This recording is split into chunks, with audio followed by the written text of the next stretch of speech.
జై Sriram. How are you all? ఎలా ఉన్నారండి అందరూ? నేను బాగున్నాను. మీ అందరూ కూడా బాగున్నారని, ఇంకా చాలా బాగుండాలని మనస్ఫూర్తిగా కోరుకుంటున్నాను. ఇవాళ నేను కాకినాడలో ఉన్నప్పుడు మా నైబర్ పద్మగారి దగ్గర పొంగడాలు చేయడం నేర్చుకున్నానండి. అది ఎలాగ చేస్తున్నాం కదా అని వీడియో షూట్ చేశాను. సో దీనికి ముందు రేషన్ బియ్యం టైప్ ఉంటాయి చూడండి, అంటే కొంచెం మరీ పాత బియ్యం కాకుండా కొంచెం కొత్తగా ఉన్నవి, అవి ఒక 12 అవర్స్ అయితే 12 to 13 అవర్స్ నానబెట్టుకుని తర్వాత చిల్లుల పళ్ళెంలో పోసాను. ఇంకా తడిగా ఉన్నాయని పట్ట మీద ఒక 20 నిమిషాలు ఆరబెట్టి మిల్లుకి తీసుకెళ్ళి తడి బియ్యం ఆడించాను అనమాట అండి. ఇప్పుడు 1 కేజీ బెల్లం తరిగి అది ఒక చిన్న గ్లాసు నీళ్లు పోసి పాకం పట్టాము. అదొకటే క్లిప్పింగ్ మిస్ అయింది. సో కేజీ బెల్లం అయితే ఫుల్గా వేసాం. తర్వాత అది పాకం చూసుకుంటూ ఉన్నాం అనమాట. మెత్తటి ఉండపాకం రావాలి. అలా వచ్చిన తర్వాత అందులో ఇంకో ఇది యాలకుల పొడి వేస్తున్నాను. కొంతమంది నూపప్పు అది వేసుకుంటారు, కానీ మేమైతే ఏమీ వేయలేదు. జస్ట్ బెల్లం పాకం, కొంచెం ఇలాచీ పొడి, యాలకుల పొడిని. సో పాకం వచ్చిన తర్వాత అప్పుడు ఈ తడిపిండి నేను వేస్తుంటే ఆవిడ కలుపుతూ ఉన్నారనమాట అండి. స్టవ్ గట్టి మీద పెడితే కొంచెం హైట్ ఎక్కువైంది, గిన్నెలోది కనపట్టలేదని చెప్పి స్టవ్ కింద పెట్టుకున్నాము. కంఫర్టబుల్గా అనిపించింది అనమాట.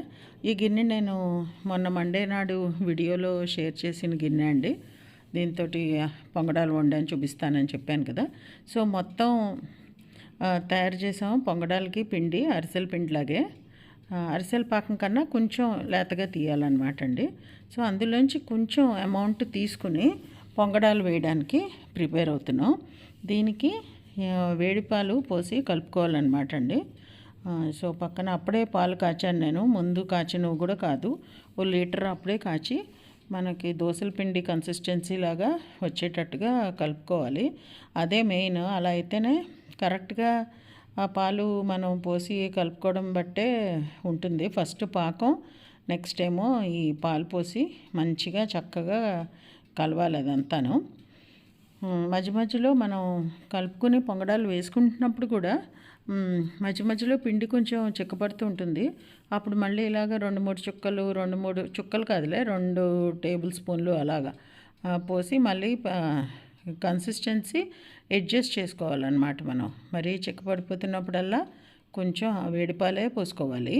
సో పాల గిన్నె అలా స్టవ్ మీద ఉంటూనే ఉండాలన్నమాట అండి, సిమ్లో పెట్టుకుని. చూస్తున్నారు కదా, కొంచెం కొంచెం ఎలా పోస్తున్నాను. మొత్తం అన్నీ వండుకోకర్లేదు. మనం ఆ మిగిలిన పిండి ఫ్రిడ్జ్లో స్టోర్ చేసుకుని ఎప్పుడు కావాలంటే అప్పుడు వేడిగా చేసుకోవచ్చు అనమాట.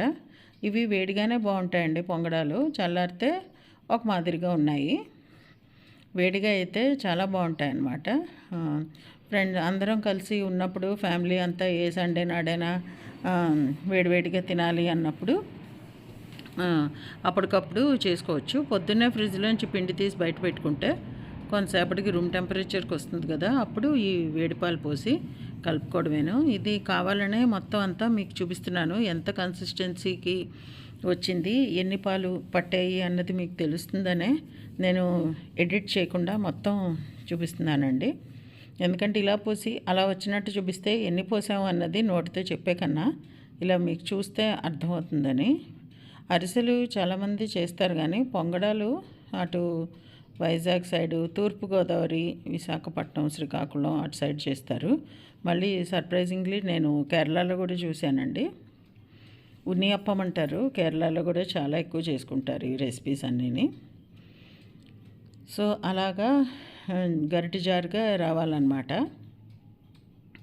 అది చూసుకుని ఒకవేళ డౌట్ వస్తే ఒకటి వేసుకుని సరిగ్గా పొంగుతుందో లేదో చూసుకుని, ఒకవేళ సరిగ్గా లేదు అంటే ఇంకా కొంచెం పాలు అవి కలుపుకొని అలాగా ట్రై అండ్ ఎర్రర్ మెథడ్లో చేసుకోవడమేను. సో ఇప్పుడు బాగానే అయింది అని అనుకున్న తర్వాత వేసామన్నమాట.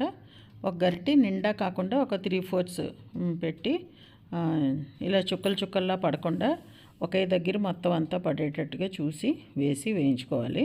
ఈ పొంగడం అని ఎందుకు వచ్చిందంటే పేరు, మధ్యలో మంచిగా పొంగుతాయి అన్నమాట అండి, ఫ్లఫీగా ఉంటాయి. చుట్టూ ఏమో క్రిస్పీగా వచ్చినట్టు వస్తాయి. ఆ మధ్యలో మనం ఇలా ఓపెన్ చేస్తే లోపలంతా ఇలాగ బోలు బోలుగా ఉంటుంది. ఏం స్టఫ్ చేశారా అన్నట్టు ఉంటుంది. స్టఫింగ్ ఏమి ఉండదు, కానీ అలా అనిపిస్తుంది అనమాట చూడ్డానికి. ఇవి చాలా బాగుంటాయి. మరీ ఎక్కువ తీపి ఉండదు. అందువల్ల తీపి పెద్ద తినం అన్నవాళ్ళు కూడా నచ్చుకుంటారు. వేడివేడిగా తింటే అయితే అమోఘంగా ఉంటుంది టేస్ట్. దీంతో పాటే చలిమిడి కూడా చేసాము. అది నెక్స్ట్ రెసిపీలో షేర్ చేస్తాను. సో ఇదండి ఈరోజు మా వీడియో. మీకు నచ్చింది అనుకుంటా. నచ్చితే please like, share, comment, hype and subscribe to my channel Varahi world. Signing off for today folks. Jai Hind.